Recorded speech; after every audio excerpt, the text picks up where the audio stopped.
Good evening, everyone. So, this is Madan Kumar from GigsUp. Okay, as usual, every month, second Friday, second Saturday, we are going to live with some chief guest, chief or a special guest for our knowledge. So, this week, as well as we can do the same thing. And this week, we are going to see the topics about IoT. That IoT, what is IoT? We need to know we need to upgrade ourselves to next technology world, and this is we are going to make our future. IoT means internet of things. So what is the internet of things? What are the use cases we are going to do in future? How it will be helpful to in our life, day to day life? So these are the things we are going to learn today. And today our chief guest is Mr. Suraj Datta. Sir, welcome, sir. Thank you very much, Madan. Yes, sir. He is a director of IoT, and uh, yes, he is a director of Enterprise IoT Infrax Limited. He is from okay, and today he are going to start right now, sir. Can you start right now? Yeah, we can start. Yes, sir. You can start, sir. Yeah, okay.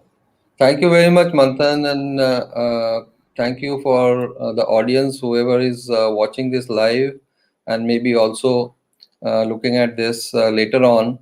The basic premise behind what I would like to communicate to all the people available here is not too much, technical knowledge of IoT.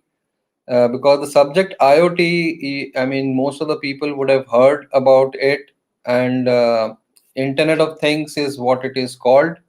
But there is, when I see in the practical world, and when I see the young people, whoever are trying different kinds of uh, innovations, or they're trying to build their career around Internet of Things, I see some gaps in the thought process, because of which I thought this will be a good platform for me to give some insights into how you should get into any IoT product development or solution development, and what are the things that is essential that you should consider in that, and how you should move forward to make a successful product. So first of all, I would like to touch upon why IoT. I mean, what is IoT and why IoT was needed in the first place? So Internet of Things, as the definition tells us, what is IoT. So basically, IoT is nothing but, we are trying to, it's a term used for making almost everything around us talk in some way, and the science by which we are accumulating that data, whatever those devices are talking to us, or we are making them talk, whatever that data is coming, the science of accumulating that data somewhere is actually called the IoT. The IoT concept was devised because of this particular thought process. Because everywhere what is happening is new innovations are coming, new devices, new machines are deployed in different kinds of environment, and every device has got its own functionality. But at the end of the day, how do you, the person, as a human race, human people, we understand what is the efficacy, the efficiency of that particular machine, whether it was required, it was not required, or once it is deployed, how much help it is actually giving me, whether it is actually helping me for the reason I have deployed it. So to get answers to all these things, actually the term IoT and the innovations around it is being done. Okay. So why do we need things around us to talk anyways? So because every device has got a very vital information to tell us about its own self and the function it does. So just to give you a brief example, for example, we consider a generator set which is there. Now in the normal scenario, what we do is, there is a generator set, we put diesel and it runs, and when it fails, we run to get it repaired. Now, vis-a-vis that situation, if we have a generator which gives information about how many hours it ran, at what load capacity it ran, how much fuel it consumed during whenever it ran, for how many hours it ran. So those information can help, first of all, to analyze the efficiency of the machine. Then it can give information about whether it was overloaded or underloaded, or it is working as desired. If there is a fault inside which is we are not being detected in normal condition, that particular information you can get. Then if there is any pilferage being done, somebody is taking away the diesel from the tanks, but in normal condition you won't come to know. But if you have a kind of a solution built around it, you will get even that information, that how much diesel it is supposed to use and how much diesel it actually consumed. So you can immediately find out if there is a theft in that particular. I'm just giving a brief example. There are so many things to talk about. Now, what do we do about this information? As I said, I gave the example of a generator set. So what we do about this information is, when we manage and analyze this information, it gives us so many inferences which we can help identify the gaps or the shortcoming in the process. We can identify opportunities for optimization and cost savings. We can identify new opportunities for more revenue generation. So whenever there is a effort to introduce an IoT solution, the ultimate goal behind it is to get deeper understanding of that particular environment. And by getting deeper understanding, what we do is we try to address one of these things, where we either identify a gap or on shortcoming in the process, which we can rectify it, and again we monitor and find out, and we keep on fine tuning over that. Or we identify opportunities for optimization and cost savings. For example, there is a energy wastage which is happening even after the office hours. The air conditioners are kept on. So until and unless you are monitoring the energy consumption of that particular building or office, you won't come to know that after office hours what is happening. So just a lame example. So identify the new opportunities which are which can help generate more revenue or reduce your losses, either case will be. So the complete science behind getting this information and processing it to our benefit comes under what we call is the IoT. Now I will go further down. I will just briefly give you architecture of how the IoT works, what are the components of the IoT, and further down we can take one by one. So generally in any IoT network we will find different kinds of sensors which can communicate either through a wired connection. It can be a wireless connection in which different kinds of technologies are being used, starting from Bluetooth to LoRa. Then you have Zigbee, you have other mesh technologies like uh, this thing wire pass mesh. So all these kind of technologies are there which actually the sensors communicate uh, between themselves, and whatever the purpose of the sensor is. For example, you put a temperature humidity sensor to monitor the temperature, or you are trying to understand the functioning of a motor in an industry, so it will be a vibration sensing there, or a simple people count sensor, it could be a people presence sensor. So there are n number of sensors which are being made for different kinds of use cases, a particular requirement which is there. So that helps give that information further, which can be used to the benefit of the end goal that we want to achieve. Below that is existing machines. So apart from adding sensors to an environment, there will be a lot of existing machines, starting from your fire alarm panel, the lifts, the escalators, the generator sets. As I said, there could be your chiller system, all your water pumps, the underground water tank, you name it, and everything is there. Now to get information from all these devices, also the information will come and it will go to a intermediate device which is called the gateway. Now what the basic function of the gateway is collecting these different kinds of information from different protocols into it, and then further sending it up into a platform which could be, in some cases, it could be a server which is installed in that particular premise itself, or it could be a cloud-based platform where all the information is going to the cloud. And because the solutions could be spread across countries, it could be spread across states, so a lot of people are moving to the cloud to remove that geographical barrier, and getting that information and drawing the inferences out of it.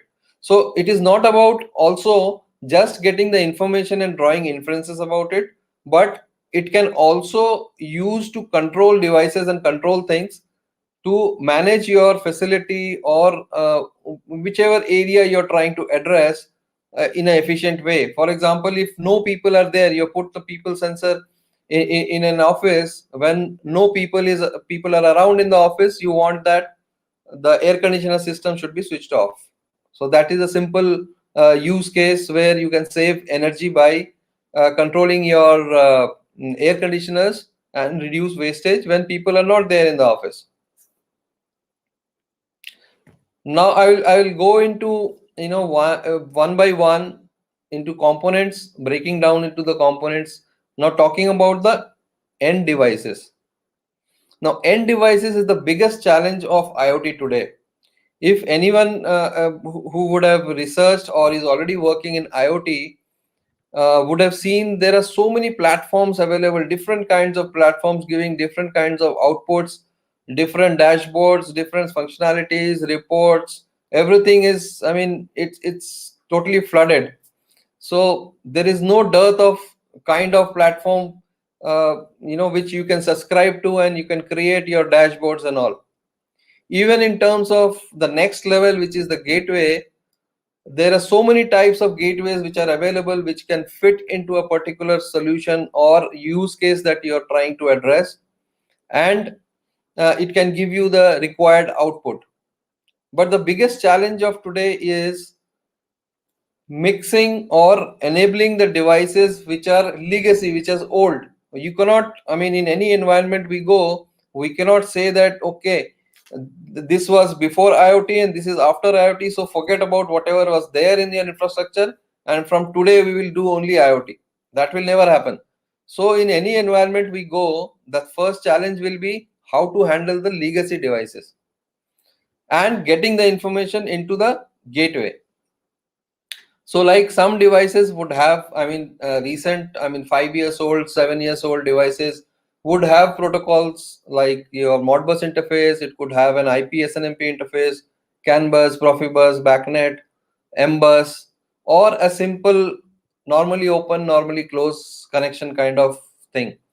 So if these kind of protocols are available, you can still tap those things. You can use protocol converters and convert into a protocol which your gateway can understand, and you can bring the information up to the gateway. So the biggest challenge of IoT, as I see it, is today is getting the information from that end device into the gateway. So that is where a lot of projects get into hurdles because of different kind of protocols, interconnectivity. Some protocol works some way, and in those protocols also somewhere people have done some proprietary things, so they don't communicate directly. So that is one of the biggest challenges. So whenever a use case solution is being conceived, and this is one area which needs to be looked into very closely, that how we are going to first of all get the information, what information we are going to get, and how we are going to get it into the gateway. Because the entire cost perspective of that particular solution lies here. If you are able to solve this jinx or the puzzle of that particular environment in the most efficient way, you will have a successful solution built. Otherwise you will keep on struggling on, this protocol is not working, this is not responding, that is not working. So these niggles will keep on coming continuously into your solution. Now what do we do in many devices where it does not have any communication port? So in those devices, what we generally do is we either put an external sensor which can communicate, and we get the vital information from that particular device. Now, for example, there is a very large motor or very large pump for which you want to know the vital statistics of the power consumption that it is doing, the vibration information, and the operational status or the on off status. So for this, obviously, you will use a power energy meter, for example, a three-phase energy meter to sense the usage of the power. You could use the same to understand when it is on and when it is off, or a separate, power sensor can be put to know just the operational status, on-off status, and then a vibration sensor which can communicate all this information to a particular gateway through which you can take it to the cloud. So like this, different devices will need different kinds of add-on components to make it communicate and give you the information that you want for that particular use case that you're addressing. So as I clearly wrote also in the slide, the biggest challenge today of the IoT, getting relevant information from legacy devices, design consideration for the last mile communication from the devices to the next level. Now in this particular thing also, this is also one of the biggest challenge, because there are so many communication mechanisms available, the basic being the wired connectivity. So the one way is doing, but in different kinds of environment you will have different kinds of challenges. Like if you are doing in a building, for example, there is no duct available to take the cable. These kind of actual scenario situations come. Then if you're using wireless technology, what wireless technology to use, what kind of range it is going to give you inside a building. So if the range is not proper, there is a solid wall in between, then how are you going to, because the wireless signal will get diminished, it will not reach the gateway. So how do you go around it? So at that particular scenario, you have to probably use a repeater or an extender to create the network to the next hop so that you can reach the gateway. So these are the design considerations you have to take when you are actually trying to build a solution. Then design consideration for deployment of additional sensors and their mode of communication. So apart from whatever devices are there in your environment, for example, you are adding a new wireless sensors into the environment to create or to give the customer that additional information which he does not have today. So then you also have to consider where you're going to put the sensors, how they're going to communicate. Again, the same thing in closed environment, it's a big challenge of the range of these wireless sensors. So different technologies have different ranges, they behave differently in different in the same kind of closed environment, depending on how the building is built, how the floor is there, whether there is a vent between the buildings. So all these challenges will come. So we need to get the the map of the building, the actual layout of the building, how it is created. So for example, if the electrical rooms are one above the other, it becomes very easy because the cabling already goes from one to the other. So that is one way generally in some of the projects we do, where the signal enablement becomes easy. So if I am doing, say, energy monitoring of the entire building, and all the electrical panels are on one side of the building or on two sides of the building, then I can only put one gateway in the entire building, because as I put my sensors, they create automatically a mesh network and they talk to each other and then talk to the gateway. So like that, all these analysis have to be done before you actually go into the use case creation. Or if you are trying to create a sensor of a particular use case, you need to consider this, that in the practical scenario, how it will behave, or whether it will be able to address the challenges, and if not, how we are going to mitigate that particular challenge. Also the devices, also the device to device security. Now security is another big concern between whenever the devices are communicating, the sensors communicating to each other, that security. Then when the sensor is communicating to the gateway, then again the security comes into picture. So that is also one very important design consideration that has to be done for any person who is developing his own sensor or a device which is IoT in nature and has wireless communication, and it communicates to a particular type of gateway. Because any enterprise customer you deal with, they will ask you about the security, and without building any solution without security will not enable you to do a proper sales, because it will get stuck there. Then going to the next level, the gateway, the most core important component of an IoT solution. So it basically acts as a bridge between the endpoints and the aggregation and the presentation layer. So what it does is it collects information from different devices, different protocols, different interfaces, and it calculates. So there are two kinds of gateways available. So one gateway would be which collects the information and as it is sends the information to the cloud without doing any calculation, crunching, or analytics within itself. So though they are plain, you can say pass-through gateways, which will have some communication protocols like GPRS or LAN WAN or Wi-Fi. So they will just connect the information, whatever they get, they will just pass it into the cloud or the local server if you have. The other type of gateways which are there, which is edge analytics enabled gateways, which actually understand what data has come, what bits bytes have come, they convert it into a proper readable format, and then it is sent to the cloud. So again, whenever you are trying to create a particular solution or a device like a gateway, you need to consider what kind of input points you are going to consider in that, like analog inputs, digital inputs, digital outputs, or you are able to read BLE devices or LoRa devices or Zigbee devices, or you are going to have Ethernet ports for reading IP SNMP kind of devices, or Modbus, BACnet, MBus, all these kind of protocols. So you need to have serial ports accordingly built into your hardware.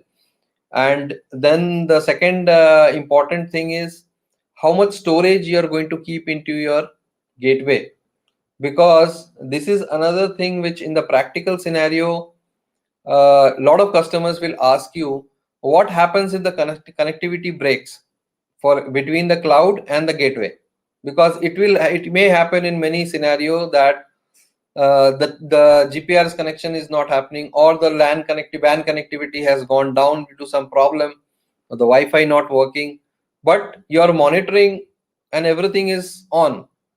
So you have to consider how much storage can the gateway have, and of how much data. So every device or every parameter that you are monitoring through your gateway has to be stored in a particular space in your gateway.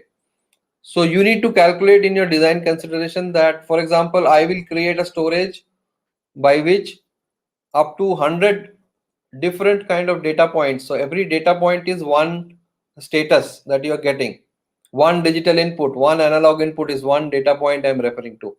So that particular information, if you are polling, that is, if you're polling the device at say 5 minutes interval or 3 minutes interval or 1 minute interval, so every 1 minute you're going to get one data point.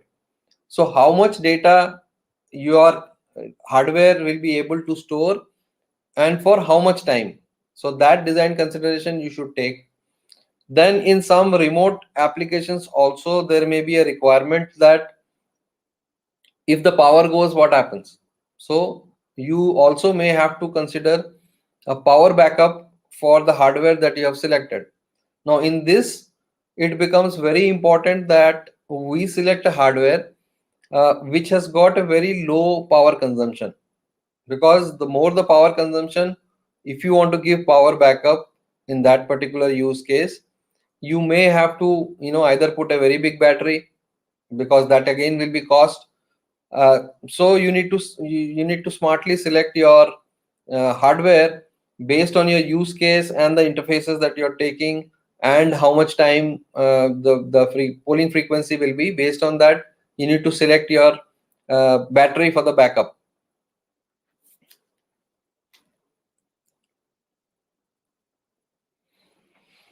Then breaking down to the cloud, I think cloud.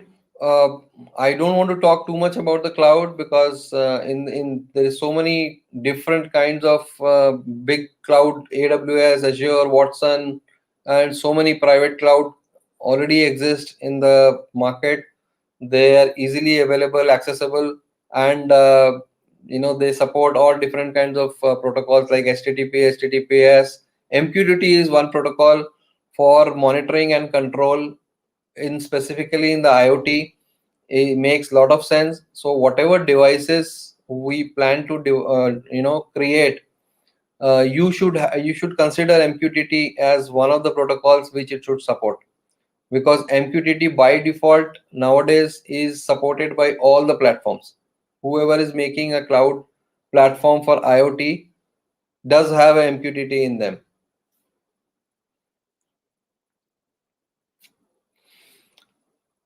Different kinds of use case ideas for products and services. Now this is a very vast subject if I have to talk about, because in every scenario there could be so many use cases, you know uh, around it, built around it. But the point that I am trying to emphasize here, whenever we are trying to build a particular product or design a particular hardware, we need to do a detailed analysis on uh, what would be the value of this particular device with respect to the use cases, and how many use cases we can actually address by this single device. Because every device development takes a cycle. It's not that we just start building something and it gets created within a week's time. It's a complete cycle where you create your prototype, then you create your first version, then you test it out, then again iterations, again we optimize on it, and then finally the product comes into use for commercial production, and as well as production sales. So whenever you're considering a particular device, a sensor, a solution in the IoT space, we need to very closely and very thoroughly understand what use case it can be used in, and if when it is being used in a particular use case, I mean, how much commercial implication it has, and by what time the customer is going to get the ROI out of that. That is the most critical point if we are talking about sales within India. In international markets, still people have the tendency to experiment and try new things. So there you can have some sales propositions where you can still push your new innovative idea or device for initially for testing and things like that. But when it comes to Indian market, I think whenever ultimately everything boils down to the price, and this is a typical of Indian market.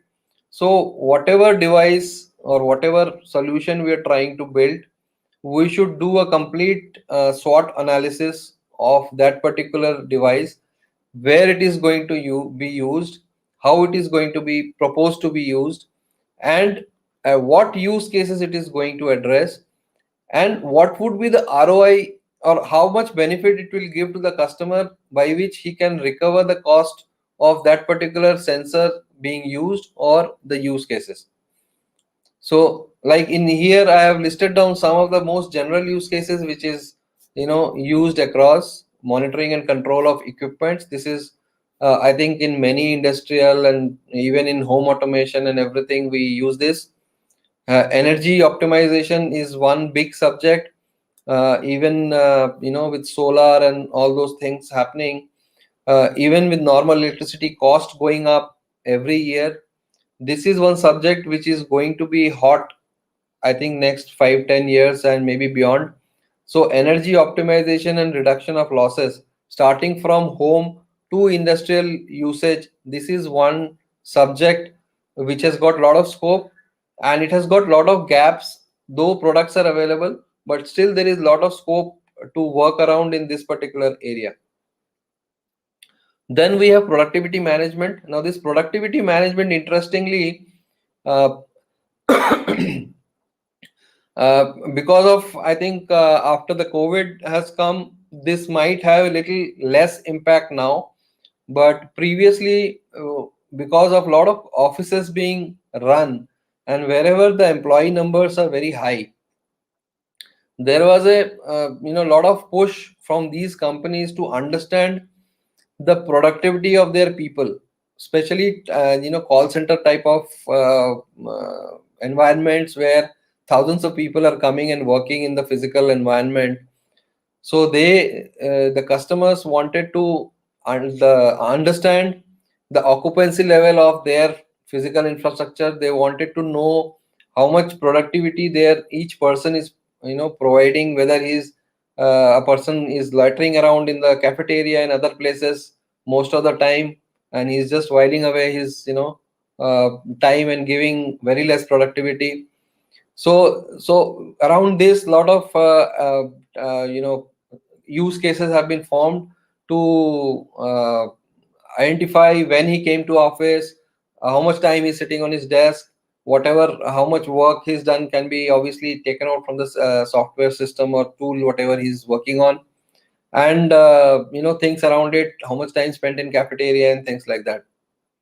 Then safety security is another thing which is, I think, evergreen subject, and it will have more and more importance as the times go by, because more population increase, more especially I'm talking about India now. So a lot of solutions around this women safety, safety security from fire. So there are a lot of scope in innovation around products for fire safety.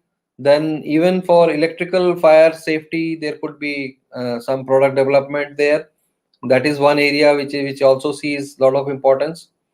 Process engineering, process management is another continuous topic, but it needs a deeper understanding of that particular process for which you're trying to create a solution. So this is a specialized subject, like giving you an example of vibration monitoring. Now, there are industries where they are using hundreds of pumps and these kind of machines, motors, pumps, and these kind of machines, which the failure of which is very critical for their productivity. Now, here it sounds very simple that we just put vibration sensors and we understand when the machine is going to fail. But there is a lot of mathematics and science which goes behind understanding those patterns of vibration of different axes, analyzing them, and giving out a understandable output which is actually verified, and which actually gives the information about that particular device. So this is again a slightly more specialized field. Environmental management is another thing which is, I mean, temperature and humidity monitoring has so many applications and so many use cases. I mean, there could be more than 1,000 use cases, I think, just around environmental monitoring. So all the people who are listening to this, I mean, you can create just with environmental management, you can create so much use cases for transport, for refrigeration system, for food safety security when food are stored, even for warehouses, logistics. I mean, it's a list which goes on and on. So that is one area which is, again, I mean, around that, a lot of use cases can be built. Another very important thing, I mean, because everything is happening online these days, we are buying things online, we do so much transactions online. Asset management is another aspect which is going to grow very fast. I think it is already growing, and a lot of use cases and solutions are being built and will be built around this, using different kinds of wireless technologies, by which the logistic management can be made more efficient, more faster, transaction can happen. So even, I mean, this asset management also applies to human assets as well as physical assets. So that is another area which is going to be very effective in the coming times. The last one, I think I already mentioned in my talk, but I am just again reiterating. So pre-design considerations, SWOT analysis. This is, I think, one thing which is most critical for any enthusiast who is trying to create a product or a device around a particular use case. You should look at this 10 times, 20 times, maybe 100 times, to ultimately come down to a proposition that okay, this is the final thing that we are going to design. Because what generally happens as a technologist, I'm saying, we get carried away by innovation and technology. So a new technology has come, let's make something. But at the end of the day, it doesn't get to see the light of the day, because either the cost is high or its actual usage as per the customer's need does not fit. So this is one area I think anyone trying to build any IoT product should validate the use case first, do a proper SWOT analysis of the use case. This would make them product solution that has more profitability and see the light of day in terms of real productization. So this is to minimize the failures. I think this is one thing which is, I would say, one of the most important things that is the takeaway that I would like to give, because I see a lot of young enthusiasts creating a lot of innovative stuff, lot of nice stuff, but it does not get productized at the end of the day. Why? Because a proper fit for the particular use case has not been done. So when we actually go for it, we feel that okay, a lot of shortcomings are there, and again re-engineering takes so much more time, money, effort, everything. So I think with these words I would actually conclude this particular session. If there are any questions, if anybody is there, I don't know. So Sir, yeah. yes, sir. Really, it's a good speech, and really, it's very useful to everyone. I think someone have a doubt, Mr. Ranjit Singh. So he Yeah, have a doubt about the difference between that MQTT, HTTP, REST API. there are different kinds of protocols. First of all, MQTT is a bidirectional protocol, and HTTP, both are bidirectional. It is all about the ease of use and the lightness of the protocol. So, like in HTTP and HTTPS, if you are using over GPRS and normal GPRS connectivity, so if you don't have good signal strength and all, there will be breakdowns and connectivity failures. Whereas MQTT is much lighter, and it only transmits the information, the values effectively over the net. So the bandwidth requirement is much less. So that is one thing, that is why MQTT is getting adopted so fast in all these applications, because of its lightness. So that is Yes. what I can say. REST API again has got a lot of configurations to be done at both ends, at the server end as well as at your end, because you have to define it's kind of a wrapped protocol, so inside which all the information lies. So obviously it is heavy. So if you have a session based or a LAN WAN based connectivity, it is fine to go for REST API and all. But if you're going for a remote application where bandwidth is an issue, I think MQTT is the best thing to go. Yeah, sir. Thank you, sir. And Mr. Karthik have some doubt, I think. He is asking about which one is suitable for IoT, MQTT, HTTP, or STAPI. Which one is suitable for? MQTT is the best. Okay, sir. So Okay, sir. you can have both actually. You can have HTTP and MQTT both built in. So that will cover you up for both kinds of platforms. Okay, sir. Okay. Okay, viewers. Anyone have any other doubts? Please make your comment, and we will clear right now. or else anyone drop your comment in future also we can I can see your doubt and clear here comment also. So if anyone can doubt, feel free to ask us, no problem, and we will be touch with you any time. Okay, sir. Thank you for your valuable time. I think Yeah, it's very my useful to pleasure. us. Thank you And so much. sir, Thank you so much, I said. okay, sir. Thank you, sir. And we learned a lot of things about IoT. And most of people thinks about the IoT is simply we can do anyone and DIY method like it. So that also very useful, very interesting thing to day life today.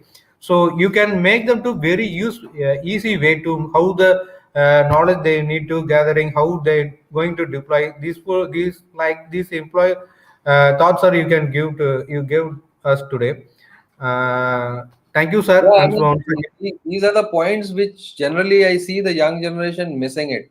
So we just Yes, jump into IoT and we start building something without giving much thought about it. So yes, it's not about that. I mean, it has to be a reverse engineering thing. I think first we need to understand what is the problem we are trying to solve, yes, sir. and Yes, sir. then we need to come drop down behind it and see what best can be done, what wireless technology to use, so what protocols to use that some people have asking. So that way the solution or the product that you're trying to build will be much more, sellability will increase. So then, so that is what ultimately we want, right? We don't Yes, want sir. to keep it in our showcase, we want to sell Yes, it into the market, right? yes, sir. Yes, sir. Okay, sir. Thank you, sir. Thank you for Yeah. coming. Thank you. Viewers, thank you for watching the channel on live. So please make your likes, comments, and subscribe button here so you can click it. And thank you, sir. We are going to end the I'll take your session. leave. Okay. Yeah, thanks. Okay, sir. Thank you, sir.